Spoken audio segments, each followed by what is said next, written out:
The sight before me makes me a little nervous. How is it that I failed to notice he was so strong? I need to talk to the homeless bitch. My chin shoots up over Storm's shoulder, and I stare smack into the face of the man that calls himself Zero.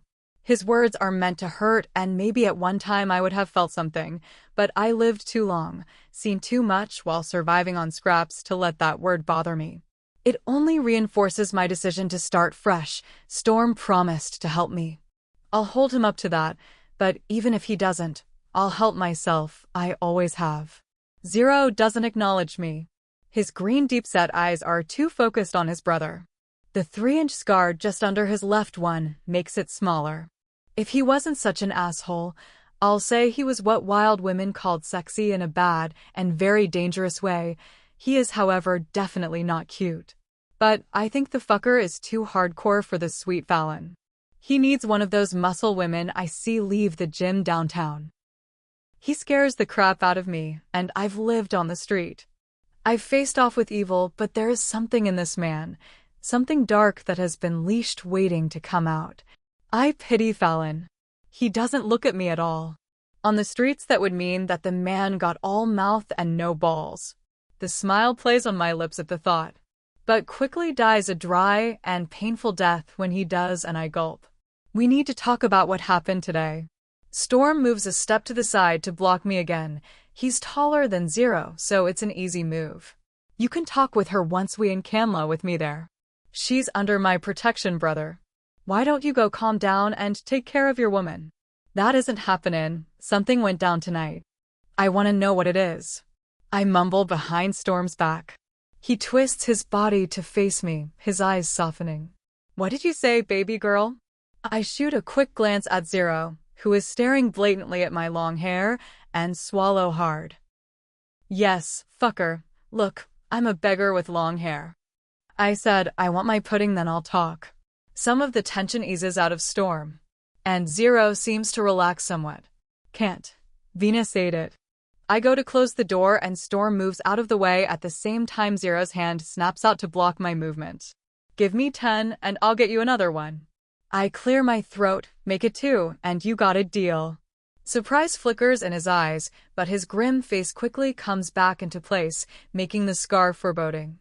I really want that pudding, so if I got to tell the scary man what happened to Fallon to get it, I'm all for that. And hot chocolate. He shakes his head. Hot chocolate tomorrow and pudding today. I feel the vibration of Storm's laughter behind me. But watching Zero's hard face set on his decision, my shoulders drop. I really wished I'd thought of the hot chocolate first. He mumbles something about bargaining, but thankfully leaves the room, and I shut the door wondering whether I'm going to get anything. Even the pudding will do. Storm is silent behind me. I turn to him and look up to his knowing eyes. He swallows, face full of pity. There was a time where I wanted pity. I was 16 and trying to get a job. I finally got my pity in the form of a monster, and the only pity he felt for me was reminding me of how I'll always be a filthy homeless beggar. How I'll always take the scraps of what people will give me. How the only pity I'll ever get was from the mercy he'd show me none. I said, "Scream, beggar. Scream louder." His words yell in my head. I grip my temples. It's so loud. No, not now, please, not now. You filthy beggar, scream. I freak out at the sound of his voice and push Storm back against the wall. My throat constricts. I can't breathe. Invisible fingers are squeezing my neck. I hear Storm in the background, but I don't pay him any attention as I pull the door open. Then I'm kicking it down the narrow corridor.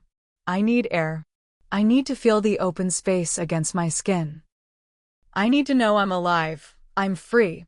I can't stand pity. He pitied me, that monster. For 2 days, he surely fucking pitied me. He also showed me his pity for hours at a torturous time. My throat is burning, my air constricting. Storm thinks he knows me. He thinks because we've talked that he understands me. He'll never come close to feeling like me when people like him have never known a day of hunger. Never known the lengths a 16-year-old pregnant homeless beggar would go to put food in her belly to feed her unborn child. Storm's yells do nothing to help me keep those memories from attacking me. Only my name, only one name would help me now. And I never told him my name, I never told any of them who I am. There's no changing that now. The darkness of my mind is taking over, my nightmare a living reality. The only thing I can do is let it happen, relive that which has haunted me, see his face, smell the breath I wish was retched, and feel those fingers squeezing my throat until it constricts, until my vision blurs as he bullies me, over and over. Scream, beggar, scream. We all have our nightmares, some smaller than others, but nightmares all the same. I just wish mine didn't feel so real. A normal girl, someone like Fallon, would have stopped to think before they ran out in a man's t-shirt and nothing else. I'm not normal. I wish to be a normal girl, but beggars, we never get that choice. My bare feet clap against the gravel road, the loose stones poking my hardened heels. I'm not supposed to go far, I know this, but I just keep going. I can't stop. A chrome of metal stops in front of me, no light warning me, or maybe I run into it. I'm not sure. I stumble and fall flat on my butt, my ass cheeks get poked and bruised. But it's a small pinch to what's happened to it before. My breathing is heavy.